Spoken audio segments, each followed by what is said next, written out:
Man at first, 2 away. Scoreless in the top of the first. The batter is the catcher, Jose Fernandez. Fernandez, one of those guys, you think of Kyle Schwarber. Low batting average, high slugging, high on base. He doesn't put bat on ball as often as some other guys on this Johnson City team, but when he does damage. Beating Carson Kelly of the Cubs, which if you had Carson Kelly getting 35% of the fan vote for the starting catcher, I don't believe you. Here's the 2-2. Fernandez smashes this one to left center field. This ball is trouble. Hare going back. That ball is gone for a monster 2-run homer from Jose Fernandez. We mentioned the slug, his OPS over 920. It's his 3rd home run of the season. RBIs 18 and 19. That is the longest home run hit at Pioneer Park this season. 445 feet to left center field. Klosterman left the fastball up over the plate, and Fernandez got all of it. Klosterman wearing long navy sleeves underneath his jersey. The runner shuffling off first, does not go. Hurt hits this one in the air to right field. That ball's well struck. Jordan going back at the wall, and that one is gone.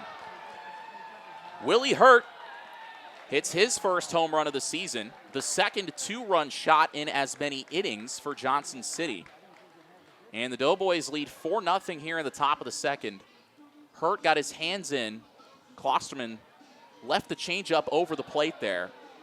And Hurt drove it 360 feet to straightaway right field. Micah Jordan still atop the Appy League with 15 stolen bases on as many attempts. Colin Larson of Kingsport is catching him, though. He's 13 for 14. Throw over to first. Hare dives in safely. Reed Hare with a red 3/4 sleeve on his throwing arm, red wrist tape on his right hand, and a black sliding mitt. Jordan, a right-handed batter. Hare takes off. The pitch, a strike. Throw down from Fernandez is way offline. It gets into center field. Although Paris Pridgeon, he was backing it up. Now it gets away from him, and Hare has third base standing up. Hare got to his feet quickly after that throw skipped into center field. Pridgeon was backing up the play, hustling in, but he did not field the ball cleanly. It kicked off his glove and to his right. He had to turn his back to go retrieve it, and that allowed Hare to get to third base in what some people like to call the shadow zone.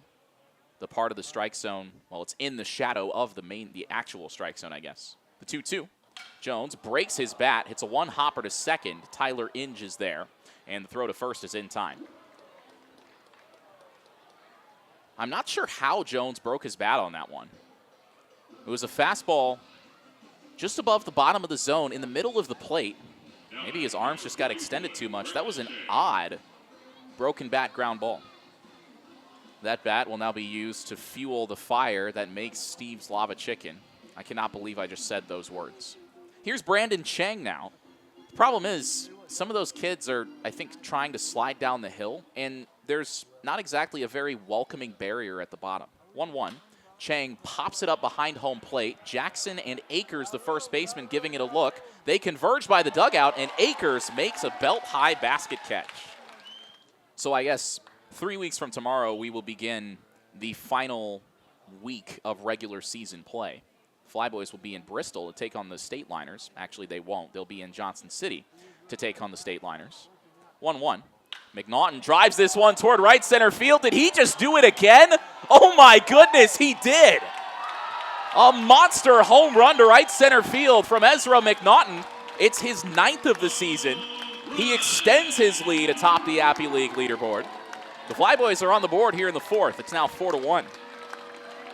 RBI number 25 for him. His batting average now approaching 410. His OPS approaching 1,400. This guy is unbelievable. Here's the 1-2 to Chang. Line towards right field. This is trouble. Jordan going back. A long run. He drops it. Had it in his glove for a moment. He drops it on the track. Crashes into the wall. Majette running home from second. Scores standing up. Only one run crosses the plate. Both runners had to make sure that ball was not caught by Jordan. And that probably saved the second run. Jordan had to make a long trip towards the right field corner to even have a chance to make that catch. It was in and out of his glove. After it fell out of his glove, he crashed into the wall. That ball falling on the warning track. Credit Brandon Chang with an RBI single. He has hit safely in every game he's played in against the Flyboys. This is the 4th meeting between these two teams in the last week. Bases loaded, 1 away. Flyboys trailing by 3. The pitch to Fife.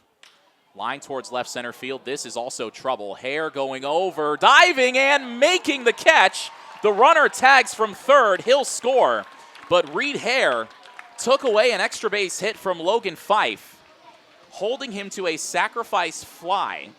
Johnson City now leads 6-2 here with 2 out in the top of the 6th. But Fife probably could have had a 2-run or even a 3-run double if Hare did not get to that ball. Smeltzer takes inside, and now the bases are loaded. Jack Wilson is at the top step of the Flyboys dugout. He looks toward the bullpen, makes the slow walk a couple steps onto the warning track. Now he'll go out to the mound, and that'll be all for Kellen Klosterman.